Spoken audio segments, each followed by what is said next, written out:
আপনাদের সন্তানরা আমাদের সন্তানের মতো, তারা দেশের ভবিষ্যৎ নাগরিক।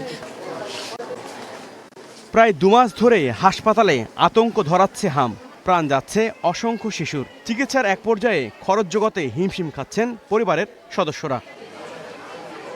বৃহস্পতিবার শিশু হাসপাতালে আক্রান্ত শিশুদের দেখতে আসেন ঢাকার জেলা প্রশাসক ফরিদা খানম।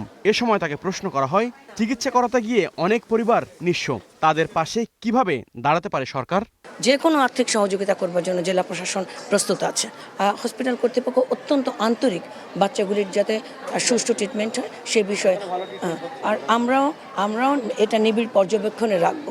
পরে হাসপাতাল পরিচালক জানান, সরকারের কড়া নির্দেশ, অর্থের অভাবে চিকিৎসা না পেয়ে যেন কোনো শিশুর মৃত্যু না হয়। তবে স্বজনরা কিভাবে পাবেন এ সহায়তা?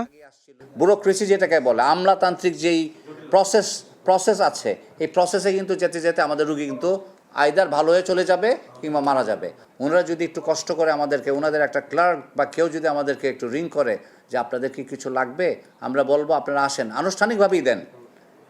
তো ওনারা যদি প্রম্পটলি আজকে যেভাবে ওনারা আগে আসলেন, এইভাবে যদি রেগুলার আগে আসেন, আমরা সলভ করতে পারবো। শিশু হাসপাতালে এ পর্যন্ত হামে মৃত্যু হয়েছে। অনেকে কঠিন সময়ে আইসিইউ না পাওয়ার অভিযোগ করেন।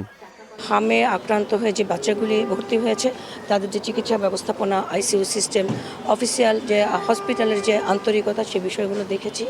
চিকিৎসকরা বলছেন, হাসপাতালগুলোতে হামের রোগী বাড়ছে। সরকারি হাসপাতালে জায়গা না পেয়ে অনেকেই যাচ্ছে বেসরকারি হাসপাতালে, তাতে চিকিৎসার খরচ বাড়ছে বহুগুণ। হাবিবুর রহমান অভি, স্টার নিউজ, ঢাকা।